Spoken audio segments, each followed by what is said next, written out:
Yo, what is going on, guys? It is your boy Thiefkill, as you know, and it has been a while since I made a commentary. It's mainly been just streams going on my channel right now on Twitch and YouTube.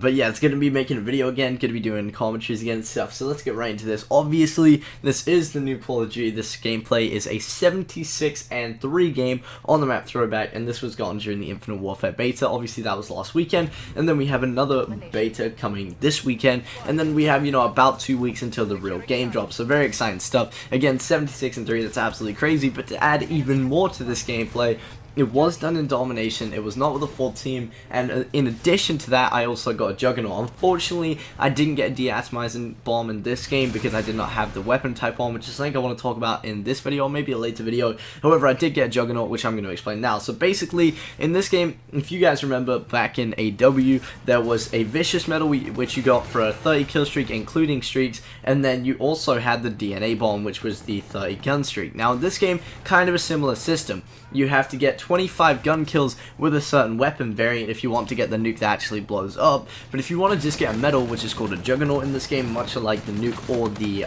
Vicious Medal, then it is a 30 kill streak, including kill streaks and gun kills. So that's how you get that, and that's what I got in this game. Now, what I wanted to talk about, like I was saying in the beginning, is the gun variants. The gun I'm using in this video is an MB4. I also pick up an ERAT at another point in the game, but that's, that's not really important. I don't get too many kills with that. But yes, the way this game works, if you do want to achieve a deatomizer bomb, which I uploaded a couple days ago, what you're going to need to do is you're going to need to level up your mission teams and, on those cog things, which are otherwise known as salvage, and then when you have enough of them, you can then go on to upgrade your weapons. Now, once you reach a certain level with that weapon upgraded, you will unlock a certain variant, usually a legendary variant, which allows you to get a nuke with that weapon, or it's obtainable through upgrading the mission teams and then just getting the weapon that comes through that. But if you choose, if you want a certain weapon to be able to get a nuke with, you've got to do it the other way. Now, this makes things pretty complicated in many ways. First, you have to actually get the salvage to, get the weapon unlocked, which can be a pretty big struggle because,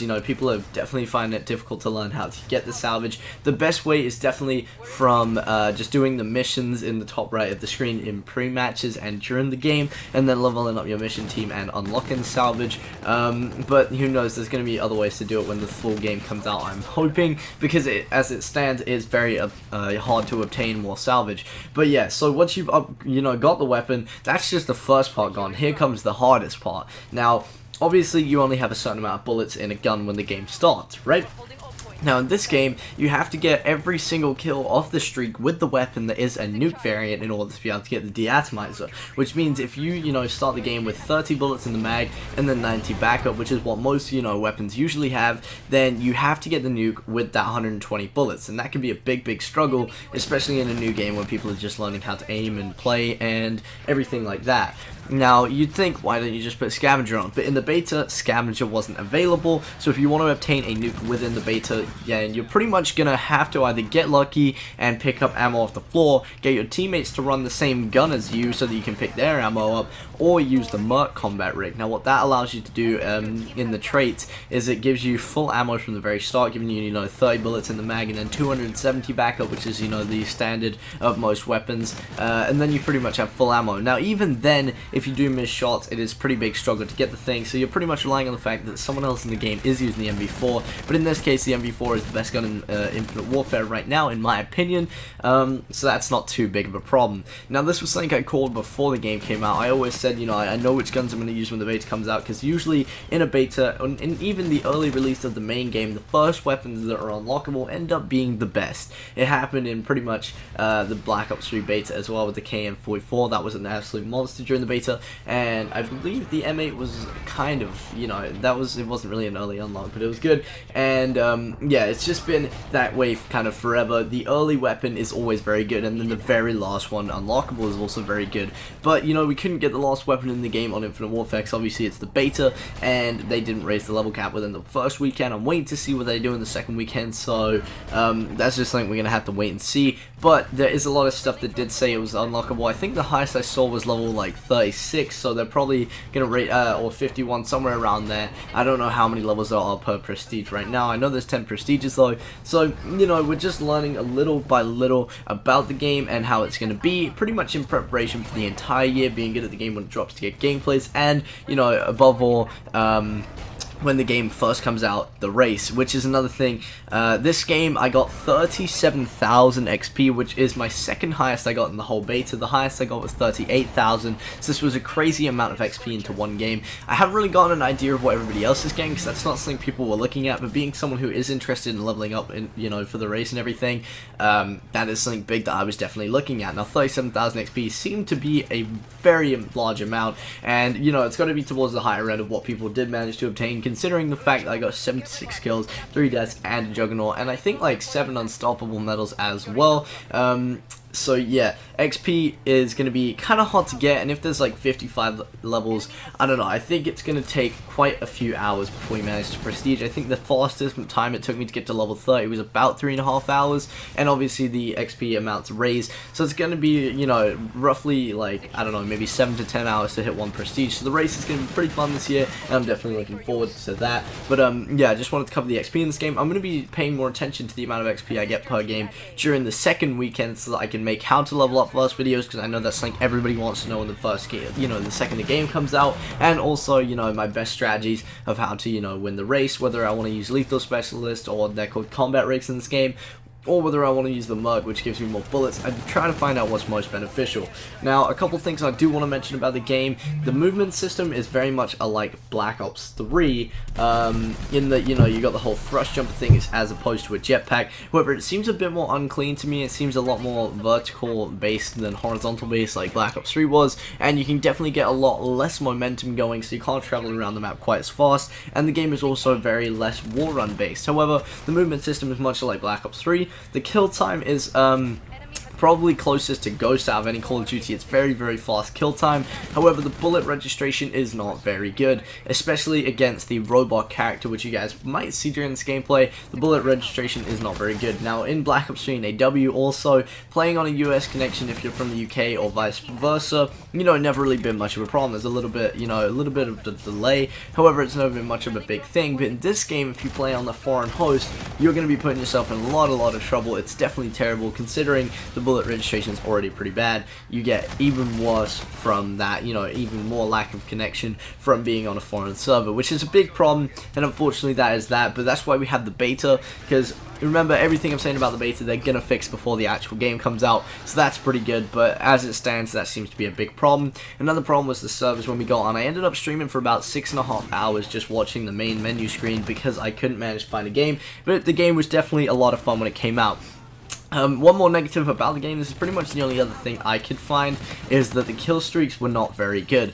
As you'll see in this game, there is a Reaper-like streak in the form of a Thor, and it's okay, but the shots fire really slowly, and also you'll see there is a crazy amount of spawn protection. Now, for those of you guys who don't know, spawn protection is there to protect people who are playing against opposition that are much better than them, and who are constantly calling in streaks, and you just don't want to die from a streak right off the spawn. Now, you'll see the Thor, but that has never really been a problem in the past, but in this game, you can't actually kill someone with that streak until they're very far off the spawn, which is kind of, annoying.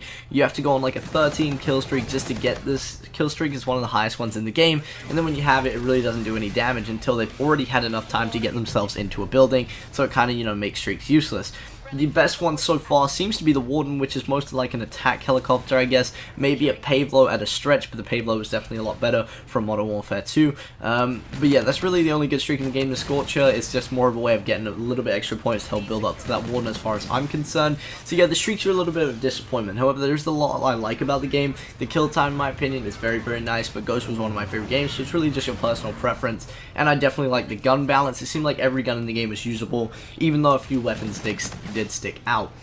I also like the way the combat rigs work. There's a lot of, choosability within the game in terms of what, specialist ability or combat rig you want to use. And there's also just cool features like being able to see what each combat rig does through a little animation they added within. But anyway, hope you guys did enjoy the gameplay. There's a ton more I want to talk about Infinite Warfare. I just don't have enough time to do it. So in future videos, I'm going to dedicate some videos to certain topics so I can tell you guys about the game, tell you how to get better, and just overall, have a pretty good time with this game. But anyways, hope you guys did enjoy the gameplay. If you did, drop a like. If you're new, subscribe, and I'll see you guys in the next video.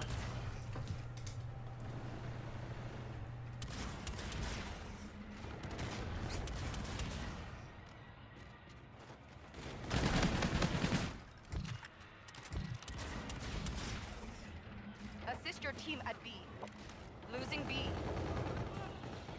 Friendly warden providing close air support. Assist your team at A. UN has Alpha.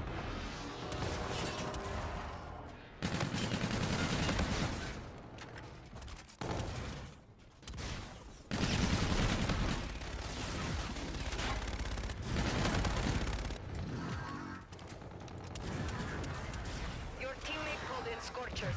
Securing C. Assist your team at B. Friendly drone support is active. Losing B. Scorchers loaded up. Securing Charlie.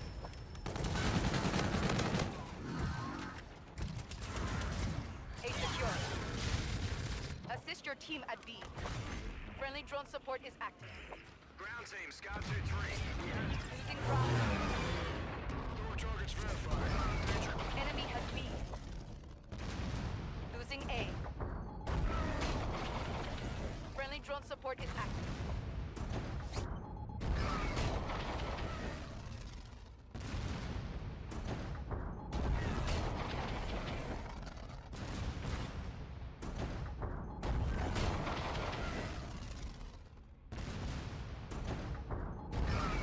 Assist your team at A. We're winning this fight. Securing B.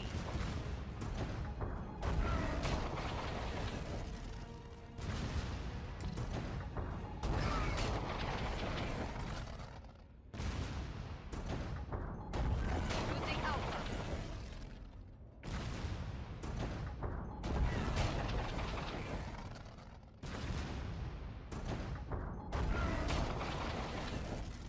Enemy Scorchers. Find cover. Return to orbit.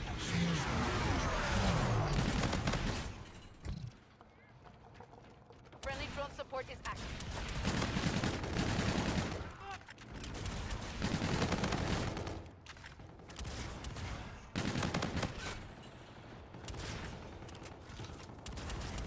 Securing Charlie.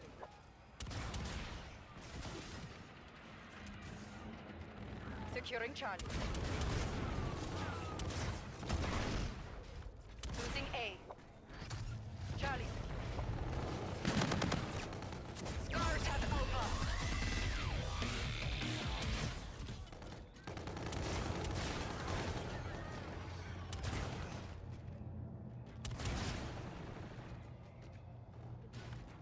Losing Charlie.